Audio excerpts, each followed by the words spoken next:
propose, c'est de rentrer dans un domaine qui est un domaine clé pour nous, qui est l'industrie du futur, sur lequel nous travaillons, sur lequel un certain nombre de groupes de travail au sein de Syntec Numérique, bien connectés d'ailleurs avec l'extérieur, on ne travaille pas en chambre, à plancher, pour pouvoir produire un des premiers volets qu'on va pouvoir proposer aux acteurs qui vont avoir une influence sur le cadre dans lequel nous travaillons en France, qui sont nos élus, qui sont les politiques, et leur dire, ben voilà, l'industrie du futur pour la France, ça peut exister si on s'en occupe, si on lui donne le cadre qui va bien.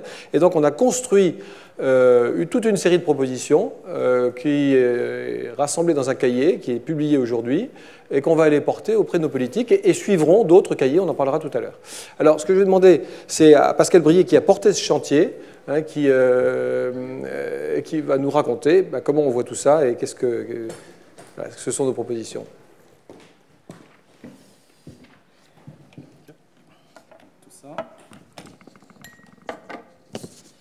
Merci Godefroy, bonjour à tous. Donc en effet, je suis Pascal Brier et au sein de Syntec Numérique, j'anime entre autres le comité sur l'industrie du futur, auquel l'ensemble d'entre vous êtes les bienvenus. Il y a des travaux très intéressants dont je vais essayer de vous reporter la teneur aujourd'hui.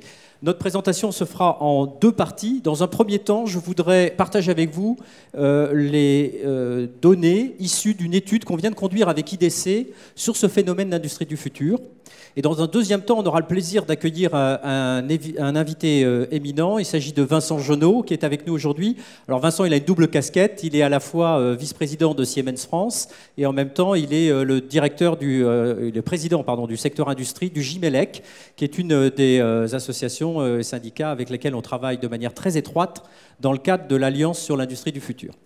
Alors, pour démarrer, quelques mots peut-être sur ce qu'on regroupe comme technologie et comme disruption, comme changement au sein de ce qu'on appelle l'industrie du futur, l'usine du futur, l'usine connectée, l'industrie 4.0, le smart manufacturing, l'advanced manufacturing. Partout où vous allez sur la planète, on a l'impression qu'on a passé notre temps à essayer d'inventer des vocables. Tout ceci veut dire à peu près la même chose, ou en tout cas concourt à opérer la digitalisation dans l'industrie et principalement des actifs industriels, ce qui est quelque chose de nouveau, un domaine d'activité qui n'avait pas été touché jusqu'à maintenant par la transformation numérique. Globalement, dans le phénomène d'industrie 4.0, on va, pour schématiser, et les puristes ne m'en voudront pas, je vais simplifier, on va dire qu'il y a 4 grands domaines de fond. Le premier, c'est le chemin, le voyage vers des usines digitales et connectées. Le deuxième, c'est la révolution d'un nouveau type de robotique plus collaborative, utilisant de nouveaux moyens cyberphysiques qui permet l'apparition de ce qu'on appelle la cobotique, les collaborative robots, donc les robots collaboratifs, plus intelligents, mobiles, et qui, au lieu de se substituer à l'homme, vont compléter l'homme dans sa tâche. Le troisième domaine qu'on regroupe généralement dans l'industrie du futur, c'est l'ensemble des technologies de réalité virtuelle ou augmentée qui permettent de virtualiser des environnements de production et donc de les concevoir avant de les mettre véritablement en production. Et puis enfin, et c'est très important, c'est l'ensemble des nouveaux moyens et procédés de fabrication, avec le plus connu d'entre eux qui nous touche de près, qui est celui de la fabrication additive autour de l'impression 3D. Et donc c'est bien l'ensemble des technologies, des matériels, des logiciels et des processus qui vont permettre la mise en œuvre de tout ça qu'on regroupe sous ce qu'on appelle l'industrie du futur. Alors notre étude, elle a visé à mesurer l'adoption et les initiatives dans ce domaine. Et la première question, c'est pourquoi l'industrie investit dans le numérique? Alors la bonne nouvelle, c'est que la raison pour laquelle ils investissent, elle est relativement classique, elle est celle qu'on pouvait attendre, et donc on y va pour les bonnes raisons. Et on voit bien qu'il y a 3 types de demandes. La première, c'est je veux améliorer mes opérations industrielles, je veux réduire mes temps de cycle, je veux améliorer mon rendement industriel, je veux améliorer ma flexibilité de production. Le deuxième, c'est la gestion entièrement automatisée de la supply chain. Durant les 30 dernières années, on a automatisé toutes nos chaînes comptables de facturation et compagnie. Cette partie-là est faite. Maintenant, on cherche à rationaliser les environnements de production et l'ensemble de la supply chain. Et enfin, je veux améliorer la gestion du cycle de vie de mes produits, principalement le principe d'innovation-conception, de façon à travailler rapidement sur ma capacité à produire plus vite et avec une meilleure qualité mes produits. Ça se traduit ensuite dans à quoi ça contribue dans mon entreprise? On voit sur la droite que finalement, la première des recherches que j'ai, c'est le time to market. Je veux être capable de produire plus vite. J'espère que ces technologies vont me permettre de produire plus vite. Mais en même temps, je cherche une efficacité opérationnelle. De la même manière qu'avec mon IT classique, je pensais que l'informatique pouvait m'aider dans mon efficacité opérationnelle. Je suis certain que ces technologies peuvent aussi m'aider dans mon efficacité en matière de production. Une meilleure expérience client éventuellement, et éventuellement des produits et services conçus de manière un peu différente. Alors ensuite, qui ça intéresse tout ça? Alors ça, c'est peut-être la donnée que tout le monde retiendra de notre étude. On voit que le niveau de maturité, évidemment, sur les phénomènes dont on parle là, n'est pas le même que celui de la transformation numérique, par exemple dans le monde de la banque.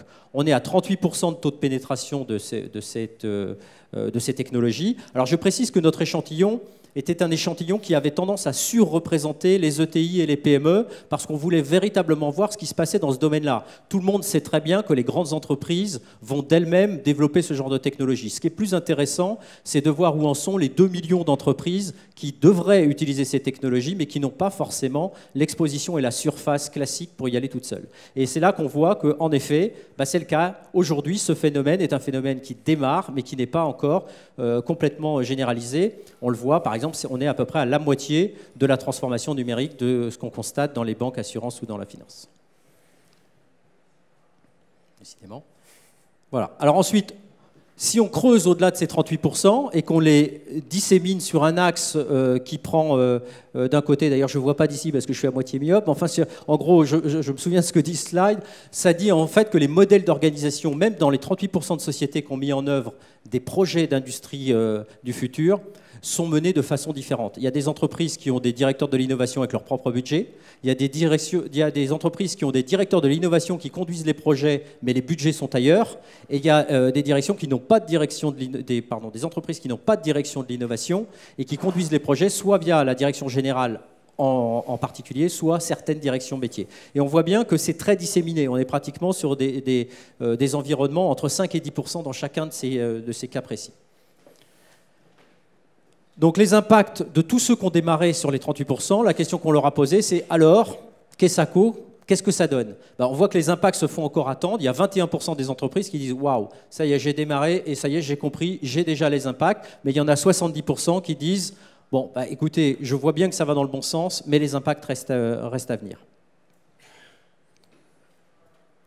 Alors, maintenant, quels sont les freins à cette transformation numérique pour ceux qui n'y sont pas allés et pour ceux qui y sont allés? Donc, on a posé la question aux deux. Vous qui y êtes allés, qu'est-ce qui vous a freiné? Et vous qui n'y êtes pas allés, pourquoi vous n'y êtes pas allés? On s'aperçoit que dans les deux cas, et on est un peu responsable de ça, le coût fait peur. On se dit, waouh, mais tout ceci, ça va quand même coûter très cher en moyens informatiques. Il y a beaucoup de choses à faire. La deuxième chose, c'est est-ce que je suis prêt dans mes processus? Et j'ai une vraie réflexion à avoir. Vraisemblablement, je ne suis pas prêt là-dessus. Et enfin, je doute encore des bénéfices que je vais pouvoir obtenir et j'ai besoin d'attendre qu'il y ait plus d'expérimentation pour pouvoir me lancer. Donc c'est les 3 freins qu'on va devoir lever dans les années qui viennent si on veut que le phénomène se généralise. Ensuite, on a essayé de regarder quels sont les enjeux et là où les gens se positionnaient par rapport à ces enjeux. Je crois qu'on en a distingué 5. Le premier qui est attendu, c'est « je veux tirer de la valeur de mes données ». On voit que 71% des entreprises disent « mes données sont une valeur et une priorité forte dans la digitalisation de mes actifs industriels. Mes turbines à gaz, mes usines, mes centres de production produisent des données. Aujourd'hui, celles-ci ne sont pas gérées, ne sont pas exploitées. Je suis certain que si j'étais capable de capitaliser là-dessus et de les gérer de manière adéquate, je pourrais éventuellement en faire une source d'information pour moi pour améliorer par exemple ma maintenance prédictive ou préventive, voire une source de revenus pour pouvoir commercialiser une partie de mes données de maintenance. Par exemple, si je fabrique des moteurs d'avion pour aider les compagnies aériennes à mieux gérer les moteurs que je leur vends. Donc, tirer de la valeur des données. Et on voit que, par exemple, pour un certain nombre de choses, comme par exemple le pilotage prédictif de la production des usines, la maintenance préventive, donc tout ce qui est véritablement tiré parti en interne des données que je produis, dans l'échantillon qui a démarré, c'est-à-dire dans les 38% qui ont déjà fait des projets d'industrie 4.0, il y a une surreprésentation de ces axes-là. C'est-à-dire que c'est vraiment ce que ces gens-là expérimentent et qui recherchent en priorité. Deuxième enjeu, l'adaptation de l'organisation et des processus. Là, on voit bien que pour 82% des entreprises, oui, ça nécessite une adaptation, à la fois vis-à-vis de mes départements IT qui ne sont pas forcément complètement prégnant dans mes environnements de production, dans la transformation de mes processus internes. Donc je ne peux pas caler une organisation de transformation digitale industrielle sur les processus existants. Et puis il va falloir que j'ouvre l'entreprise à ses fournisseurs et à son écosystème. À quoi sert une usine connectée si elle est connectée à rien? Enjeu numéro 3, attirer les talents et faire évoluer les compétences. Pour eux comme pour nous, la question qui se pose, c'est je suppose qu'il va falloir que j'acquière des compétences nouvelles. Où vais-je trouver ces talents? Et on voit bien que les industriels aujourd'hui ne savent pas. Où est-ce que je trouve un spécialiste de la donnée, du big data, de la fabrication additive et des logiciels associés? Je ne connais pas les filières de formation, je ne sais pas où je vais aller trouver ces gens-là. Donc il y a une vraie problématique sur ma capacité à attirer des talents. Et plus je suis petit, plus cette problématique est un enjeu. Enjeu numéro 4, renforcer l'implication des directions métiers. Alors ça a été aussi une des découvertes de notre étude. On s'est aperçu que l'usine du futur, pour l'instant, ça reste souvent la direction générale. C'est mené par la direction générale, c'est décidé par la direction générale, voire c'est conduit par la direction générale, avec le support des directions informatiques, mais finalement, dans les entreprises petites et moyennes, très peu des directions métiers, voire des directions techniques, ce qui est très étonnant. C'est-à-dire qu'elles sont pour l'instant pas impliquées, hein, on le voit à droite, vous voyez, les taux d'implication aussi bien au niveau de la stratégie, de la définition des projets, de ce financement, elles sont complètement absentes. Il y a juste au niveau de la mise en œuvre, finalement, qu'on les onboard et qu'on leur dit, bon, bah, maintenant, vas-y, ça se passe chez toi, il faut que tu participes à ça. Donc là, il y a une vraie problématique par rapport à ce que nous a dit François tout à l'heure sur le poids de plus en plus important des directions métiers sur toute la partie IT. On s'aperçoit que sur l'industrie du futur, ce n'est pas encore complètement le cas. Enfin, enjeu numéro 5, faire évoluer l'outil numérique. La problématique numéro 1, c'est celle de l'agilité du système d'information, surtout dans les milieux industriels. Les milieux industriels sont des milieux dans lesquels les systèmes d'information, généralement, sont des millefeuilles qui ont été constitués avec des strates particulières qui ont été peu réformées au cours des dernières années et très peu modernisées. Le cloud et les SMAX, c'est quand même aussi encore un peu balbutiant. Donc là, ça devient une problématique parce qu'évidemment, quand on veut aller vers une transformation numérique, l'agilité du système d'information devient une problématique. Et le deuxième, tout de suite derrière, on pouvait s'en douter, c'est bien la problématique de la sécurité et de la protection des données. Ce qui est une des raisons pour lesquelles, dans le livre blanc que vous avez sur vos chaises, on propose, dans les axes de développement pour le futur gouvernement, de développer un crédit d'impôt recherche spécial cybersécurité qui permettrait aux entreprises de faire des investissements dans ce domaine pour ne pas freiner la digitalisation de leurs actifs industriels. Voilà, enfin, pour terminer, quel partenaire pour accompagner la transformation numérique? C'est une bonne nouvelle pour nous. Quand on leur demande alors qui voyez-vous, spontanément ressortent en priorité les entreprises de services numériques et les éditeurs de logiciels. Donc pour eux, ils voient bien ça comme une extension naturelle de la digitalisation et de la numérisation de leur entreprise. Le facteur industriel et de production ne change pas la donne. C'est des mêmes acteurs qu'ils attendent une réponse et une offre. Voilà.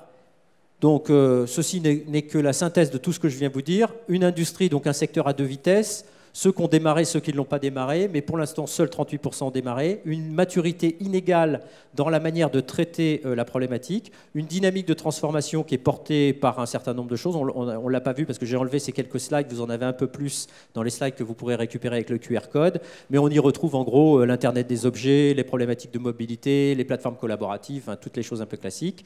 Des enjeux auxquels il va falloir répondre, hein, comment on valorise la donnée, comment on définit les cas d'usage, comment on conduit le changement, quels impacts organisationnels, comment on adapte les compétences en interne et l'agilité du système d'information. Mais finalement, pour nous, c'est assez classique, hein, chaque révolution qu'on a vécue nous demande de répondre à ce genre d'enjeux.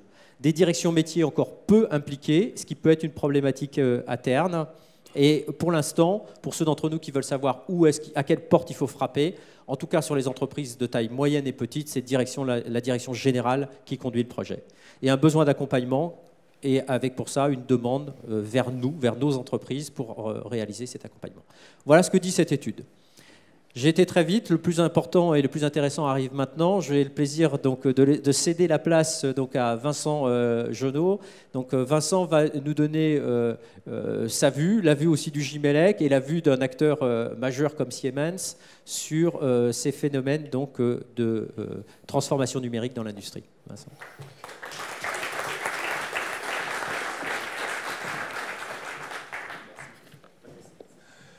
Écoute, merci pour l'invitation. C'est vraiment un plaisir parce qu'effectivement, au niveau du Gimélec, on est très heureux de collaborer avec le Syntec dans l'Alliance pour l'industrie du futur. Et effectivement, on est aussi très heureux de voir que le gouvernement a pris en compte la vraie problématique française de l'industrie. On est passé de... Alors, c'est vrai qu'on rêve quand on voit vos chiffres. Moi, je suis admiratif. Des chiffres en croissance, c'est merveilleux. Derrière du recrutement, l'industrie, malheureusement, ce n'est pas ça. L'industrie en France, c'était 18% du PIB il y a 5-6 ans maintenant, 6 ans maintenant, et c'est descendu à 12% du PIB. C'est-à-dire que globalement, au niveau mondial, à part la Grèce, il n'y a pas pire. C'est effectivement malheureux. Quand on descend en dessous des 10% dans un pays, malheureusement, on ne peut pas. 1, 2. Merci. En dessous de 10%, malheureusement, on ne peut pas dire qu'un pays est un pays industrialisé. Et là, on a un vrai souci. L'industrie en France, tu l'évoquais, ben effectivement, il y a deux gros morceaux. Il y a les très gros industriels, on les connaît, Airbus, Renault, Peugeot, Danone, etc. Ceux-là, ils sont compétents, ils ont de l'expertise. En revanche, effectivement, ils sont très implantés en France. Donc, où se font les investissements? Ben, ils se font à l'international. Donc, beaucoup d'investissements et de recrutement se font à l'international et peu sur le marché national. La clé, tu l'évoquais, c'est les PME. Et effectivement, en France, notre tissu de PME est très faible par rapport aux USA, à la Chine, au Japon, à l'Italie, bien sûr à l'Allemagne, dans le domaine industriel. Et donc ça, c'est un des éléments clés, comment faire en sorte de retrouver de la dynamique au niveau de l'industrie. Alors, à ce niveau-là, clairement, l'industrie 4.0 est un élément majeur. C'est un peu comme la téléphonie en Chine, quand on est passé directement sur le sans-fil, en sautant la partie filaire, et on a retrouvé de la compétitivité, de la dynamique. Alors là, je vais enfoncer des portes ouvertes, mais oui, on est sur une révolution, on est sur une 4e révolution.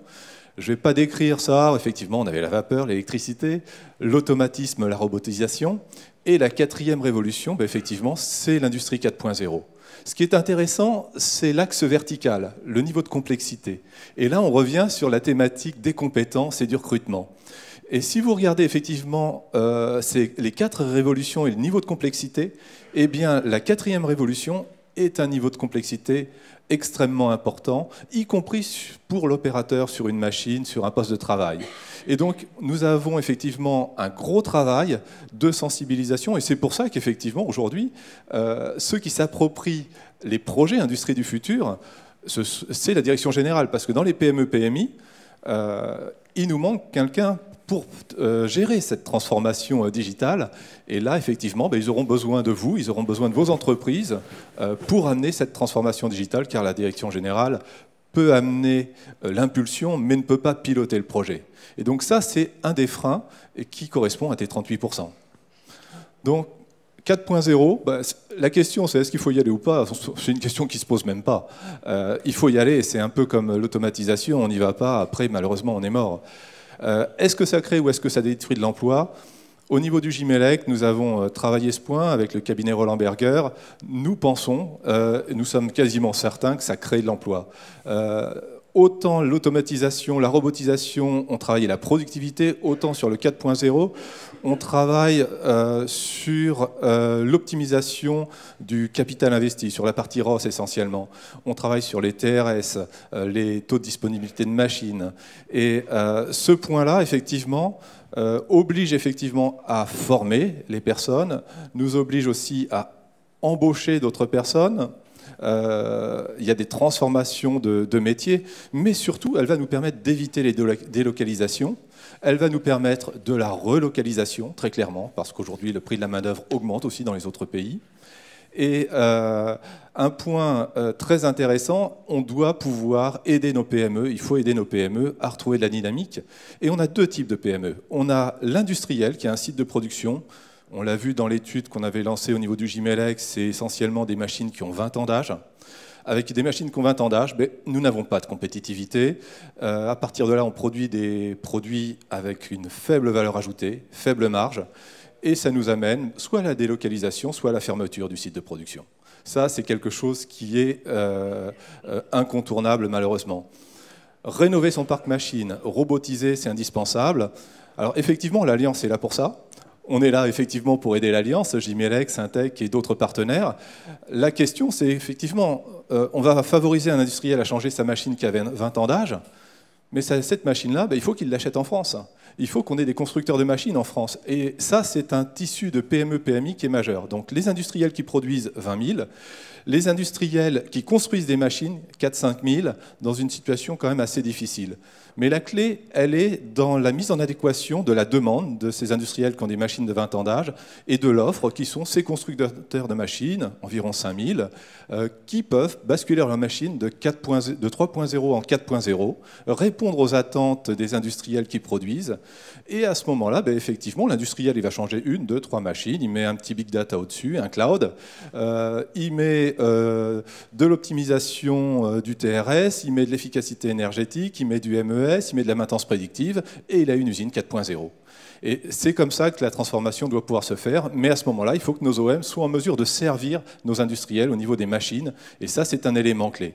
Ce qui est très intéressant sur une PME qui fabrique des machines, c'est qu'on crée de la main-d'œuvre. C'est-à-dire qu'une machine, c'est pas comme une chaîne de yaourt ou de médicaments, où effectivement, on a quasiment peu de main-d'œuvre. Construire une machine, il faut de la main-d'œuvre. Tous les OEM chez nous qui ont basculé en 4.0 ont doublé leurs effectifs quasiment.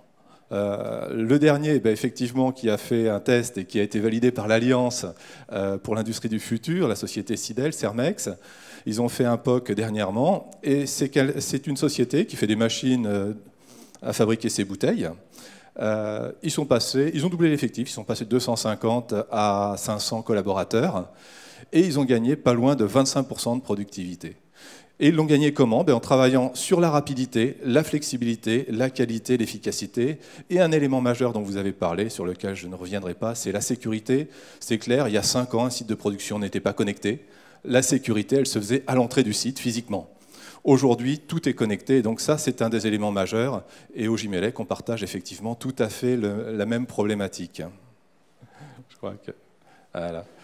Alors après, effectivement, sur l'industrie du futur, clairement, on a une succession de briques. Si ce n'est qu'à terme, l'objectif, c'est de faire de ces briques, petit à petit, quelque chose de cohérent, qui vont de la conception du produit à la planification de la production, l'ingénierie de la production, l'exécution de la production et les services. Et effectivement, par briques, petit à petit, on construit son usine 4.0, avec bien souvent, si possible, des bases de données communes, partagées.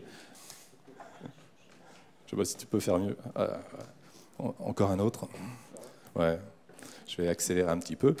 Et à partir de là, un des points importants dont tu as parlé, c'est le double numérique. Le double numérique est un élément clé. Quand on parle de double numérique, on parle de plusieurs doubles numériques en fait. Celui du produit, effectivement, ça c'est quelque chose de classique aujourd'hui, avoir un double numérique du produit.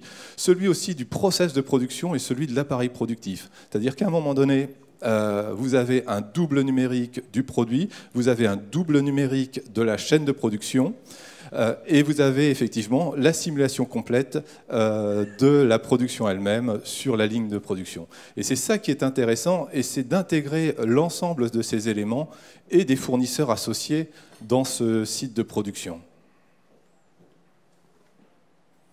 Je vais y aller lentement. Donc le double du produit, vous le connaissez, c'est assez simple, c'est de la CAO classique, on en fait aujourd'hui beaucoup. J'appuie. Voilà.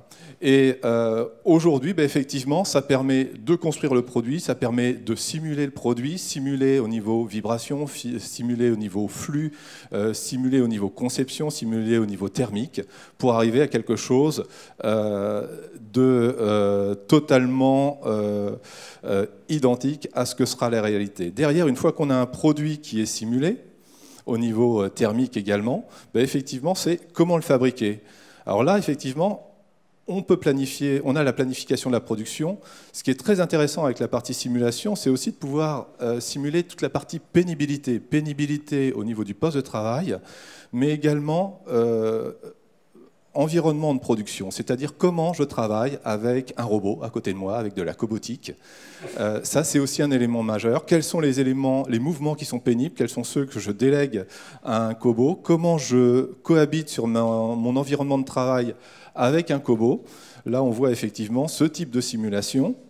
Et une fois effectivement qu'on a simulé, on a un double numérique du produit, on a simulé la chaîne de production, et bien à ce moment-là, on n'a aucun problème après à basculer sur l'ingénierie de la production. L'ingénierie de la production, vous le trouvez là, là effectivement vous avez un robot, vous avez en amont de ce robot une commande numérique ou un automate, automatiquement nous basculons la codification directement dans l'automatisme. C'est-à-dire qu'il n'y a plus de barrière entre le bureau d'études et la production, et on en revient effectivement à ce que tu évoquais, les directions informatiques, les directions métiers. Aujourd'hui, si on a un projet Industrie 4.0 à lancer, ces deux directions doivent travailler ensemble. C'est quelque chose d'impératif. S'il n'y a pas la collaboration de ces deux directions, naturellement, ce genre de bascule du virtuel au réel ne se fera pas de manière naturelle et de manière efficace. Et c'est là où effectivement on a le gain sur le time to market, où on arrive effectivement à gagner à peu près 20 à 30% sur la partie ingénierie de la chaîne de production. Alors, derrière, une fois qu'on a le jumeau numérique au niveau de la production sur l'automatisme, on le teste. On le teste et à partir du moment où c'est testé, c'est la réalité, c'est ça qui est intéressant. C'est vrai au niveau d'une chaîne de production, c'est vrai au niveau d'un site de production. Un des plus beaux sites de production que nous avons, c'est la société Solvay. Alors là, on va basculer dans le process. Alors là, c'est carrément 125 hectares d'usines sur lesquelles nous avons réalisé un double numérique. L'intérêt de Solvay, c'était de dire nous n'arrêtons jamais la production. Le coût d'arrêt d'une production est relativement énorme. Donc il fallait effectivement en une semaine tous les 3 ans arriver à faire une bascule d'un site de 125 hectares. Et avec Solvay, effectivement, ce que nous avons fait un double numérique effectivement de l'usine, du site de production, des chaînes de production, et le virtuel et le réel. Aujourd'hui, Solvay ne fait plus une seule modification en réel sans l'avoir testé au préalable au niveau virtuel avec une signature de la direction des métiers et de la direction informatique. Et naturellement, la bascule est à 100% exacte. Donc ça, c'est des gains énormes. Derrière, ça leur a permis aussi finalement de se rendre compte qu'ils pouvaient aussi simuler des nouveaux produits. Là-bas, ils fabriquent du nylon, du polyamide. Ils ont pu faire des tests virtuels sur les nouveaux produits. Deuxième point, comme l'usine est numérisée, ils ont pu travailler sur la collecte de data, on en revient toujours à la collecte de data, et aussi sur la partie maintenance prédictive. D'une part, et maintenance curative également. On a mis en place un système d'avatar capable d'intervenir à l'autre bout de l'usine, sur les 128 hectares, sur le poste de travail, et d'amener l'expert à n'importe quelle heure du jour et de la nuit sur le poste de travail pour traiter l'urgence. On est sur un site Céveso. Donc c'est ce genre de choses où effectivement le double numérique a des avantages relativement énormes. Ce qui fait qu'effectivement, là, vous voyez tous les éléments qui sont connectés sur une chaîne de production. C'est des automates, c'est des switches, c'est du réseau, c'est des entraînements pour piloter la motorisation, c'est de l'instrumentation. Tout ceci est entièrement paramétré au préalable, en virtuel et basculé en réel. Et derrière, effectivement, on arrive sur la réalisation de la production tout simplement avec un zéro erreur. Donc la collaboration effectivement de la direction informatique et de la direction métier est fondamentale. Derrière, l'autre point fondamental, c'est la partie data analytics. C'est ça qui va amener un avantage, le plus gros avantage financier à l'industriel. Et le premier point, c'est quelles sont les données dont j'ai besoin, sur quelle périodicité. Aujourd'hui, les industriels collectent beaucoup de données, les exploitent quasiment jamais. Ça, c'est un classique.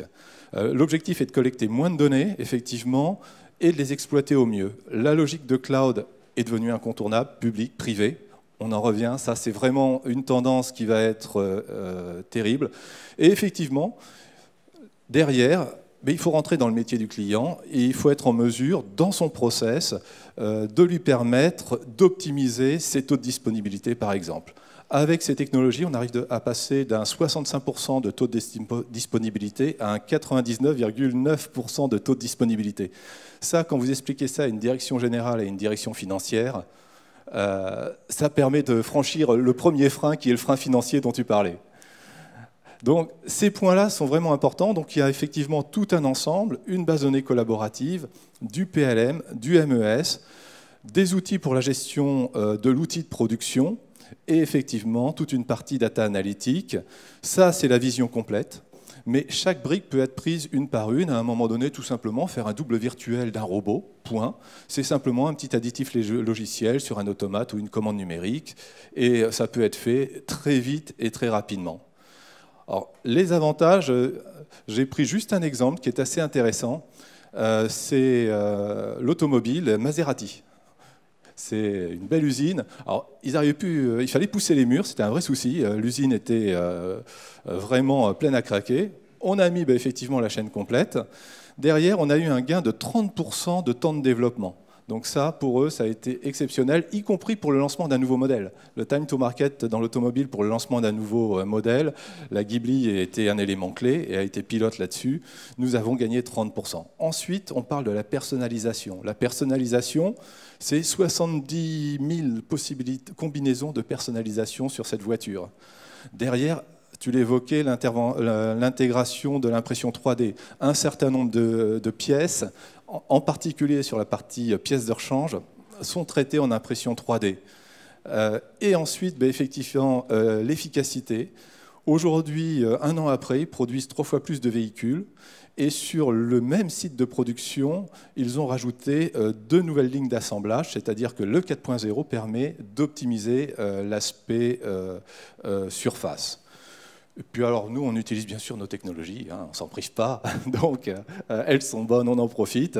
Aujourd'hui, nous, sur nos bases de données collaboratives, sur notre PLM, on a 12 500 ingénieurs Siemens R&D qui utilisent l'outil et environ 25 000 utilisateurs qui profitent de cet environnement Teamcenter qui est là pour développer cette partie industrie 4.0 et nous retrouvons à peu près les mêmes ratios que ceux de Maserati dans nos usines aujourd'hui. Donc voilà un petit peu la logique. Maintenant, il faut effectivement arriver à descendre ça, comme tu l'évoquais, au niveau des PME. Et là, on est sur un problème purement humain et financier aussi. Merci beaucoup.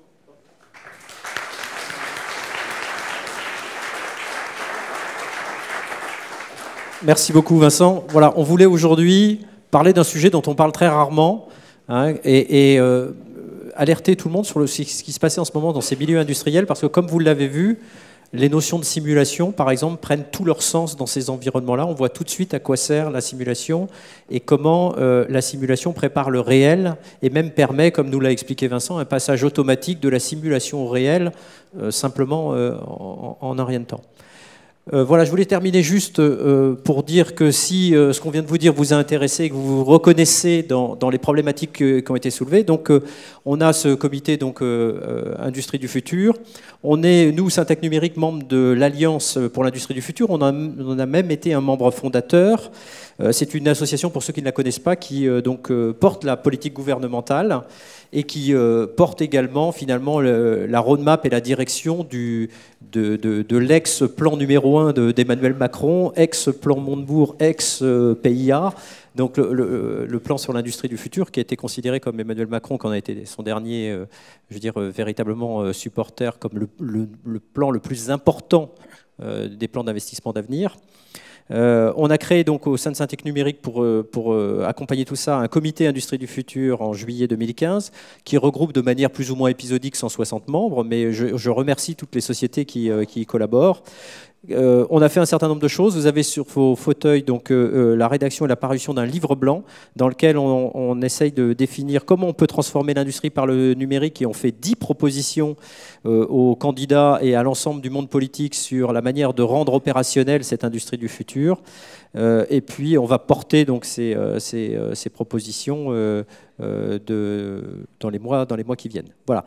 Dans les actions à venir, vous l'avez compris, on a dans les mois qui viennent la volonté d'aller évangéliser, est un terme assez moche pour dire qu'il faut porter la bonne parole, en tout cas auprès des PME et des ETI industriels. Ça se passe entre autres dans les régions.